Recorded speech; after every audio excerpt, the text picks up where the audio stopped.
안녕하세요. 여러분에게 해양에너지에 대해 강연을 맡은 부흥고등학교 물리교사 이성은입니다. 이번 시간 동안 해양에너지, 특히 해상풍력 발전기에 초점을 두고 강연을 해보고자 합니다. 먼저 우리나라 해상 발전의 현황에 대해 알아보고 해상풍력 발전기에 대해 탐구한 후에 대표적인 해양 도시 부산에 적용해보는 시간을 가지도록 하겠습니다. 인류의 주요 에너지원의 하나였던 바람은 산업혁명 이후 주 에너지원에서 밀려났습니다. 하지만 최근 들어 환경 문제, 지구온난화의 이슈로 인해 신재생 에너지에 대한 관심이 높아지고 있고, 바람은 태양과 함께 무진장한 자연 에너지로 태양과는 다르게 밤에도 사용할 수 있고 폐기물을 내지 않는 청정 에너지로서 지역 전력 확보에 유효합니다. 그럼 풍력 발전기는 주로 어디에 설치되는 것일까요?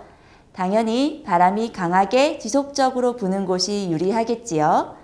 크게 육지와 바다로 구분해 보겠습니다. 바다에 풍력 발전기를 설치하면 육지에서보다 많은 장점이 있습니다. 육지의 지표면이나 건물에 기인하는 난류가 적을 뿐더러 해저의 국가 소유와 국가 계획으로 땅 소유주의 복잡성을 가진 육지와 비교했을 때 대규모 배치가 가능합니다.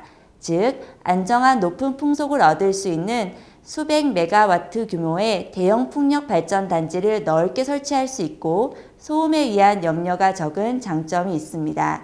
하지만 파도의 작용과 파도에 의한 타워의 진동, 고장 시 수리를 위해 접근하는 것의 곤란, 기상의 의존성이 높고 바닷물에 의한 손상과 부식이라는 해결해야 하는 과제도 있습니다. 기존에는 대부분 육지에 설치하였으나 육상 단지의 포화, 민원 발생, 풍력 효율 저하 등의 제약 요건이 많아 지금은 점차 해상 풍력으로 바뀌는 추세에 있습니다.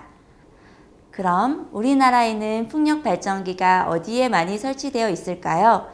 기상청에서 공개한 풍력 기상 자원 지도입니다.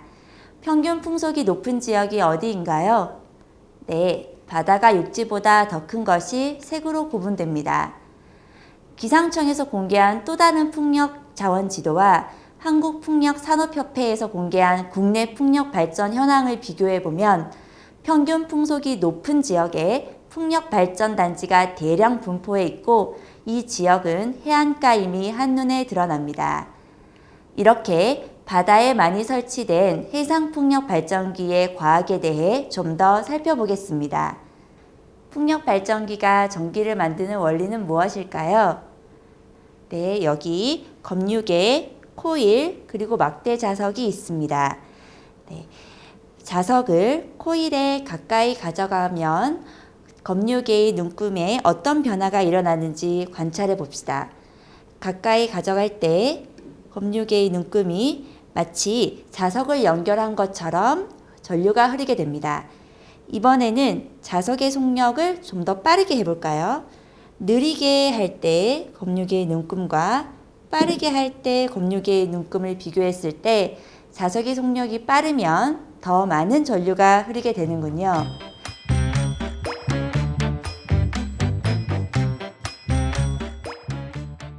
네, 이것은 패러데이가 발견한 전자기 유도 현상으로 코일을 통과하는 자기장이 변하면 코일에 전류가 유도되는 현상입니다. 이를 이용하면 전기를 생산할 수 있겠습니다. 풍력 발전기는 회전축의 방향에 따라 수평축형과 수직축형으로 구분되는데, 회전축이 바람이 불어오는 방향인 지면과 평행하게 설치되면 수평축형이라 부르며 지면과 수직으로 놓이면 수직축형이라 합니다. 먼저 수평축 풍력 발전기는 1개에서 4개까지의 날개를 가진 다양한 종류가 있습니다. 현재 발전용으로 가장 많이 이용되고 있는 3개의 날개를 가진 프로펠러형입니다. 두 번째로 수직축 풍력 발전기는 원호형 날개 2-3개를 붙인 다리우스형과 2-4개의 수직 대칭형 날개를 붙인 자이로밀형, 그리고 반원통형의 날개를 마주보게 한 사보니우스형 등이 있습니다. 우리의 실험에서 사용할 것은 사보니우스형입니다. 여러분도 간단히 만들어 볼 수 있습니다. 만들어 보면서 두 발전기를 비교하면 공통점과 차이점을 보다 쉽게 파악할 수 있을 것입니다. 재료는 왼쪽과 같습니다. 기존의 키트로 나와 있는 것을 이용하여 만들면 보다 쉽게 만들 수 있는데 이를 보여주면 다음과 같습니다. 저기 선풍기를 틀어 놓았습니다. 네, 프로펠러가 바람의 방향을 마주보며 회전하여 회전축이 바람 방향과 수평을 이룹니다. 이번에는 수직축 발전기를 만들어 보겠습니다. 준비물은 다음과 같습니다. 수평축 발전기는 내부에 발전기를 넣었다면 이 수직축 발전기는 자석의 움직임을 보다 정확히 볼 수 있습니다. 여기 밑에 자석 4개가 극을 다르게 하면서 붙여 있습니다. 바람이 불면 날개가 돌아가며 코일 위의 자석이 회전하여 N극과 S극이 번갈아 코일을 통과하여 코일을 통과하는 자기력선 변화로 인해 전기가 생산됩니다. 회전축이 바람의 방향의 수직입니다.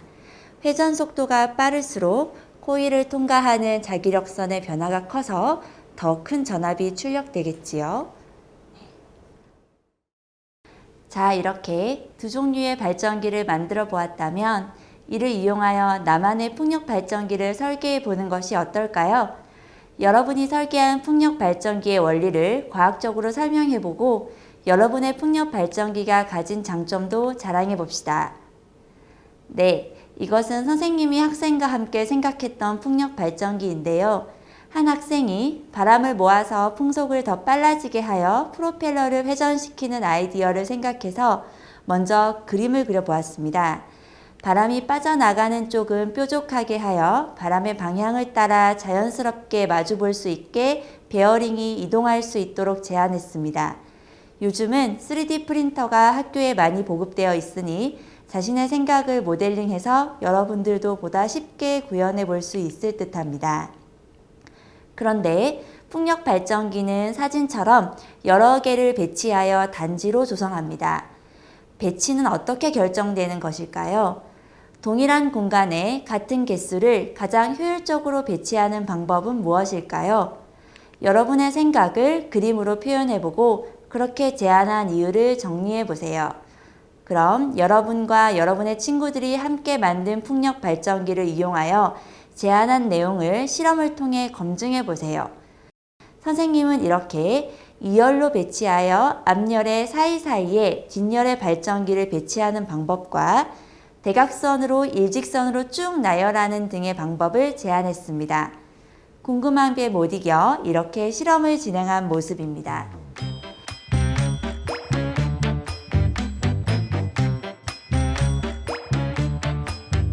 여러분도 직접 친구들과 실험을 해서 어떠한 풍력 발전기 배치가 나은지 고민해보고 검증해보기 바랍니다. 우리가 살고 있는 부산은 바다를 끼고 있는 아름다운 도시입니다. 부산 앞바다에 자연의 에너지를 이용하는 풍력 발전기를 설치하자는 의견이 있습니다.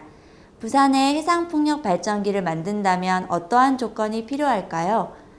풍력 발전 단지를 건설하고자 하는 계획에 찬성과 반대 의견이 대립하고 있습니다.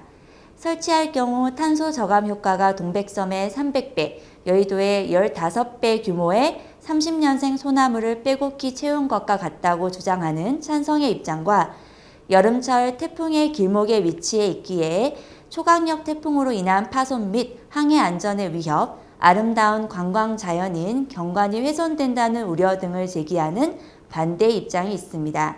과학적 사고를 통한 합리적인 의사결정을 위해 여러분들도 고민해보고 입장을 정리한 후 친구와 토론해보기 바랍니다. 우리가 살고 있는 지역에 찬반 논쟁이 뜨거우니 여러분이 만든 발전기를 직접 현장에 들고 가서 설치되었을 때의 모습을 상상하고 그 효율까지 고민해보는 현장 체험학습을 하는 것은 어떤가요?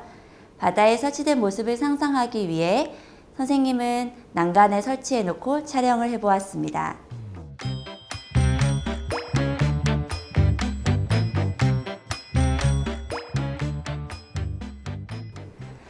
혹시 설치된다면 어떠한 배치로 풍력 발전 단지를 조성하면 좋을 것인지를 안전하게 방파제 위에서 바닷바람 속에서 실험해 보는 것도 좋겠습니다.